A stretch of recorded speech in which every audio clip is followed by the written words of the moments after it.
What are the potential geographies of the future? How can we look at the future? And is there a way of actually improving it?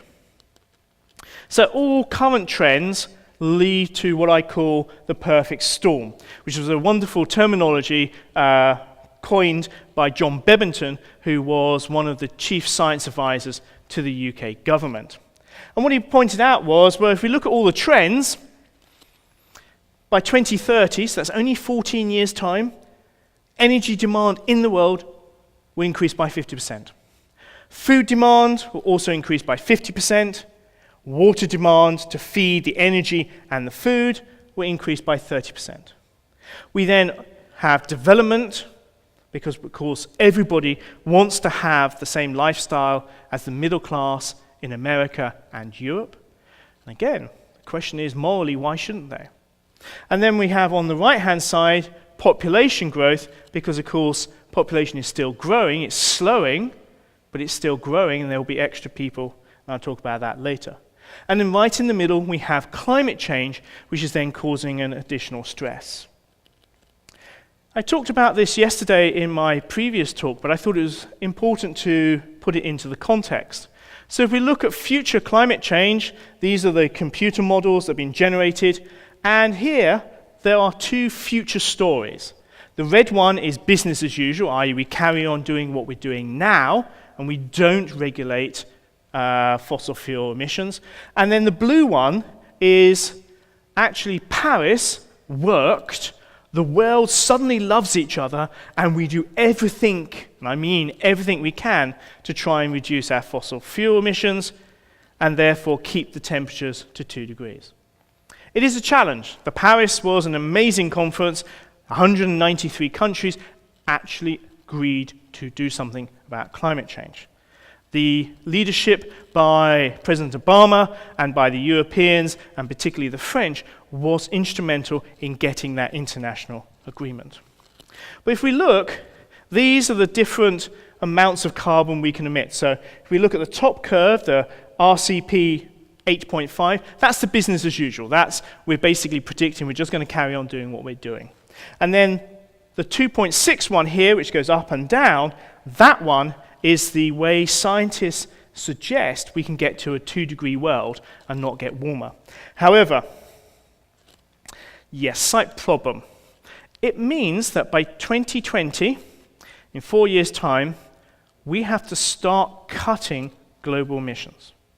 We then have to cut global emissions 3% every single year if we're going to try and keep the planet. Now, at the moment, we've not been able to cut global emissions at all.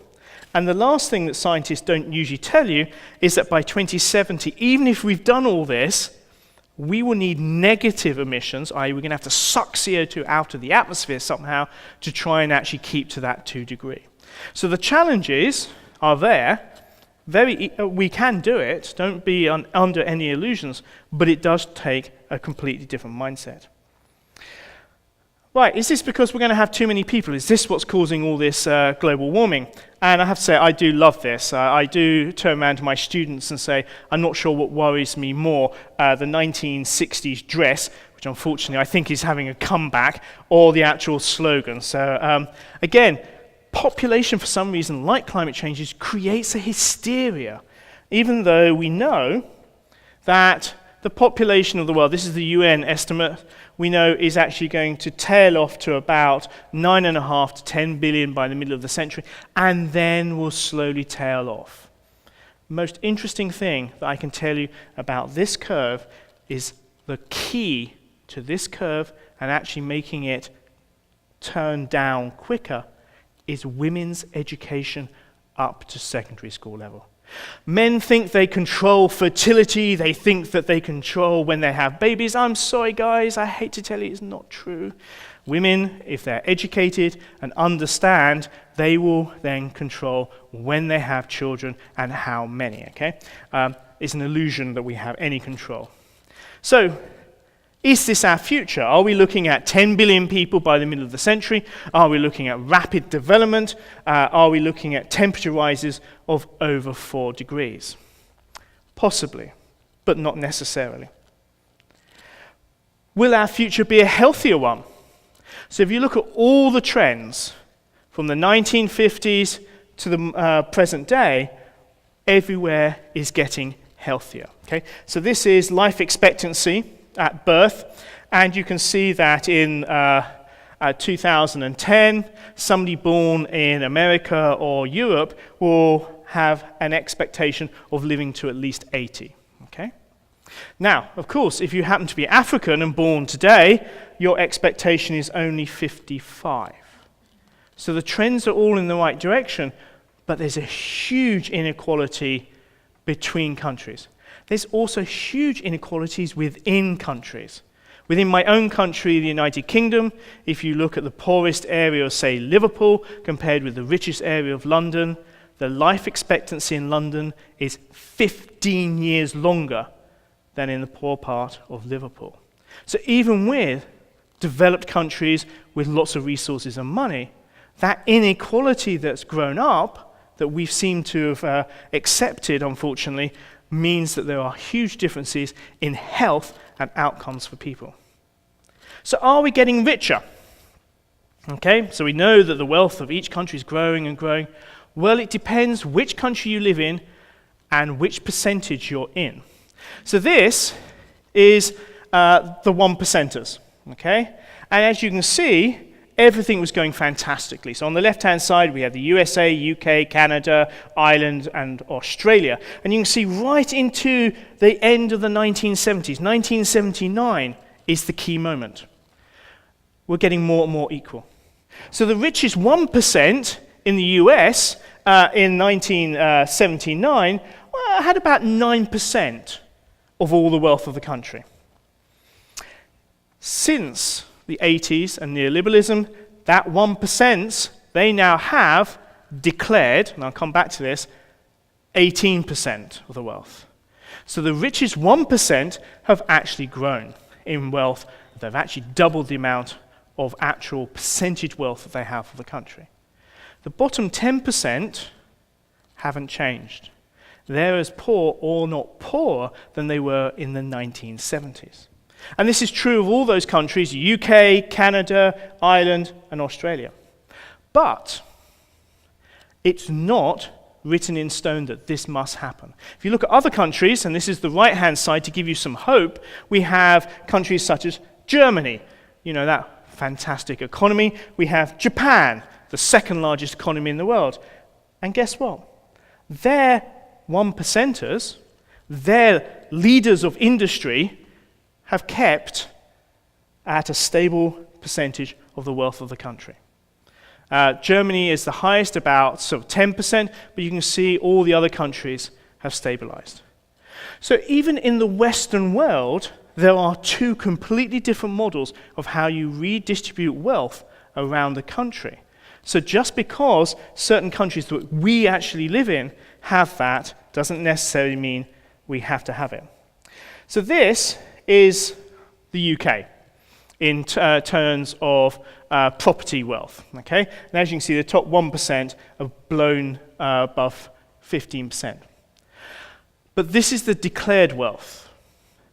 With the Panama Papers that were released last year, and remember, they're only the fourth largest company in the world to do tax evasion.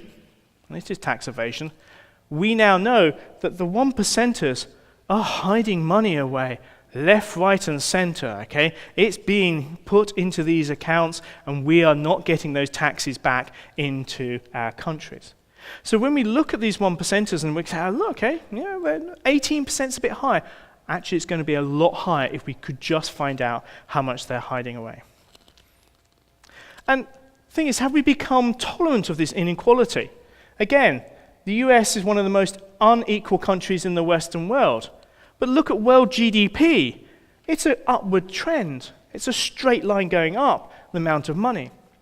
Just to make you feel good about the USA, the GDP of the United States this year is predicted to be $18.5 trillion. Okay? That's $57,000 per person. That's generated every single year. So why are there poor people? Again, A very interesting question. So again, we've come through this lens of the Anthropocene. We've seen the changes. What about the future? Do we have to go with the rhetoric of neoliberalism, or can we actually go back to normal capitalism and actually perhaps have some progressive and inclusive capitalism, i.e. that everybody is looked after by a capitalist system, not just the 1%ers? And this is what we're now thinking about in the idea of progressive capitalism, is that you have the triple bottom line. Of course, you look after your economy. You make sure that companies are healthy, they grow, etc. But you also ensure that the environment in which we live and is costed properly into the economy, and you also then look after the social. Because I think some of us have forgotten that government is there to look after the people. All the people, not just the ones that can lobby and pay the most. So perhaps, and this might be radical, perhaps we should return to the social democracy. If you look at some of the actual state laws and some of the federal laws that were put through in the 1970s in the United States, they were so progressive, so liberal, a very interesting model. Social democracy. Progressive taxation. And I'm going to throw out this, just because I think this is a brilliant new idea, called the universal basic income. This has been actually suggested by both the, left wing and the right wing, okay? So it's not partisan. Very interesting. So both extremes seem to like this. So the universal basic income says anybody who hits the age of 18 in a country gets a set amount of money per year, okay? And they can decide what to do with it. So it could be $10,000. You could set it at $15,000. And you say, right, every person who's an adult gets $15,000. You then don't have to pay welfare, so you get rid of the welfare bill. You then don't have to worry about them taking out loans or going to university, because they will have that money and they can decide what to do with it. Now, they could decide to sit at home and actually have a really poor life and not do anything and just live off that money. That's fine. Most people, however, will then decide, actually, no, that's fine. I'm actually going to use that money to actually improve myself, get better education, and actually get a job and build up better wealth. But it means that you can remove huge amounts of areas of welfare, and you don't then have to test people to see whether they are worthy of money or not. And I think we'll probably have quite an interesting conversation about that after I finish the talk. So, you have to think radically. So why do the Anthropocene, and some people, particularly the French, have now called it the Capitolocene, because they're worried that it's all about capitalization. So, why does defining the human geological time matter? Why are we having this time war when people are arguing about when it is? It comes back to philosophy, and it comes back to science. So I have to say, for the last 500 years, us scientists have told you repeatedly how insignificant you are. Okay? Started off with Copernicus. We all thought that we were doing fine, okay? We were the center of the universe. Copernicus comes along and goes, yeah, no, actually the sun is the center of the universe. You then have cosmologists now saying, well, yes, now, actually, we're just one small sun out of tens and tens of trillions of stars, and our sun's not really that big and not very special, okay? Oh, makes us feel really small. Then the biologists come along, and the biologists go, yeah, you know that sort of it's man, angels, God. Yeah, actually, that's not true. Actually, we've evolved from basically chimpanzees. We're just part of the natural system. We've just evolved. So we're not special. However, consider this. If we are in the Anthropocene, if humans are a geological superpower, it means that we, as a species, control the environmental destiny of this planet and the evolutionary destiny of the planet. And remember, this is the only planet where life exists, and actually now, humanity is in control. And people would argue perhaps we're the stewards that have to actually take that responsibility seriously. So people have started to talk about good versus bad Anthropocene. How are we actually going to do the future? So on the left side, there's this wonderful artist impression of beautiful green cities. We've stopped climate change. And then on the right, I have to explain to younger viewers, which is a beautiful scene from the 1960s Planet of the Apes movie, where Charlton Heston comes along. He's an astronaut. He thinks he's gone to another planet. It turns out actually he's gone to the future. And the last scene is when he realizes that chimpanzees and gorillas have taken over Earth because we blew it up, and there's the Statue of Liberty, and that's his final moment. So I will leave you that the future is not written in stone. Just like after the Second World War, we decided to change the global governance system for the better of all people to try to improve things. It is now, at the beginning of the 21st century, we have to decide, hang on, we have environmental problems, we have social problems, we have global security problems, we have environmental degradation. How do we work as a global society to really improve all of those and try to build some win-win solutions? Thank you very much for listening.